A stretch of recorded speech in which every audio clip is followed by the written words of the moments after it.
Welcome to Learning How to CAD with Autodesk Inventor. In this episode, we'll cover how to make a new project, a new part, drawing, or assembly.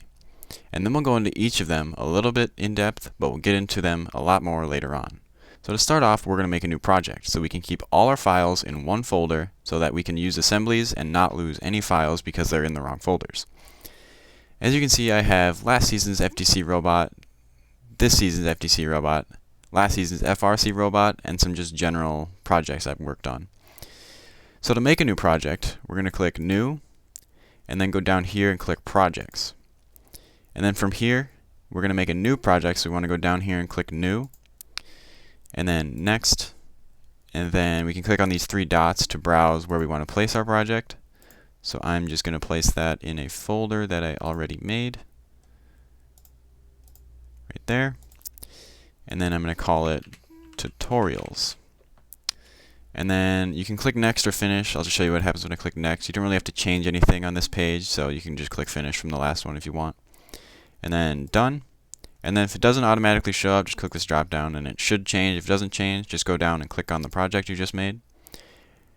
And then this is where we can make new parts, assemblies, drawings. And down here, this is a presentation, but I'm not really going to get into that. So each of the four, you can make an inch drawing or a millimeter drawing by clicking on this English or metric option in the upper left. So to start, we're just going to make a part, which is the upper row, and then it's going to be standard. I haven't made anything in sheet metal, but go for it if you want. Pretty much everything is going to be standard, and then this one's just standard basically. And then we're going to click Create after we've clicked Standard Inch Part. And then now that we see this screen, we're going to go up to this upper left and click Start 2D Sketch. We're going to click, you can click any of these planes, but I prefer to work on this plane because what you see is the front plane. As you can see, this view cube up in the upper right, this will be our front, which means this plane will be our front view. So I just like to work like that, but you can click on any plane. So click on that plane, and then just for this example, I'm going to be using the rectangle tool. I'm going to click on the origin dot and drag it up, and then I can click 1, tab 1, and then enter, and then finish the sketch because I'm just making a cube right now. And then I click the home button up here, and then click extrude, and it automatically selects the shape. Sometimes you will have to select which figures you want to extrude based on your sketch because it will be a more complicated sketch. And then you can change these options, but for now I'm just going to click OK, and now we have our cube. And then once you're done with your file, I would save it even before this, but click Save As, File Save As. It's kind of standard, and then I'm going to call it Cube. And then Save. There's our cube part. Now that we've saved our cube, we can go click File, New, and then go down and select Assembly, and Create. It's going to be the center assembly. I'll go back and show that again. It's going to be the standard inch IAM assembly. I've never used these two. I don't really know what the difference is, but all I've needed is standard, so that's all I'm going to cover at the moment. And then sometimes this drop down will not be necessary. It'll just show this place already, but mine showed this place from Content Center, so I want to click Place, and then it'll open up your project folder, and my cube's already in there, so I'm going to throw my cube in there. And then we'll just call this my base part, and that's how I want to look at it based on like what my other parts will end up looking like. And so I'm just going to click on the part, right click, and then scroll all the way down to Grounded. And then click on Grounded, and then now this part, I can't really show it to you because there's no other parts, but it will not move, and then your views will also be always square to the front, the side, and the top, so that your drawings will look more professional if you choose to make them. I'd recommend making them. And then to save it, we can just click the Save As and save it again. I'm not going to do that because there's really no reason to save the same thing because it's only the cube at this point. You can add many parts into these and put them together and make your robots.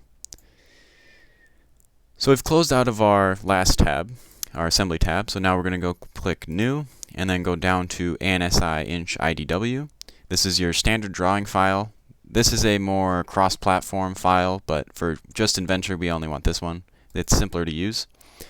So this is a D-size sheet of paper, which if you didn't know is way too big for a standard printer. So we're going to right click on the word Sheet 1, click Edit Sheet, and then under the Size tab, click the drop down, and then change the size to A. This will then turn it into a printer size piece of paper.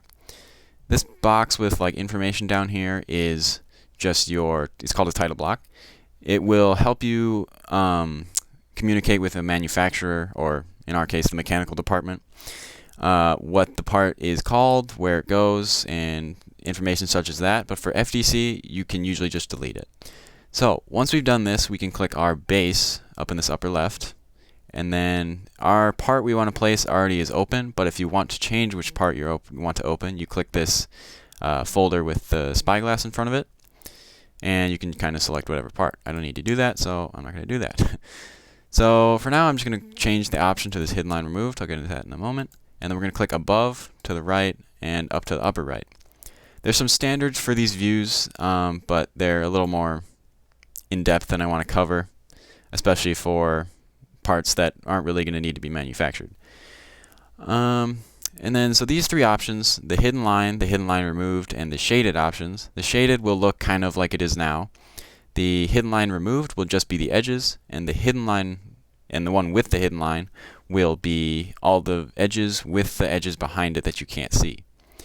I'm just going to leave it as hidden line removed right now. And down here under the scale, we can change the view, so like 2 times the normal size, or half the normal size. But I'm going to go 2 right now, and then we're just going to click OK. And then when you see this red line, you can move it up and to the right, or just in general. If you move this view, it'll move both of the 2 upper and right views. And then this view generally differs from the style of this view, so you can double click when you see the red line.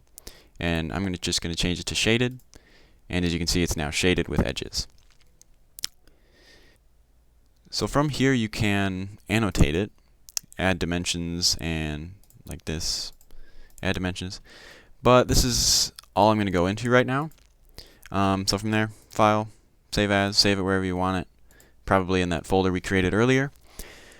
Other than that, that's all for this episode. We'll get into using pre-made parts, which are very useful for FTC, so you don't have to reinvent the wheel. And after that, we'll get into assemblies in much greater depth.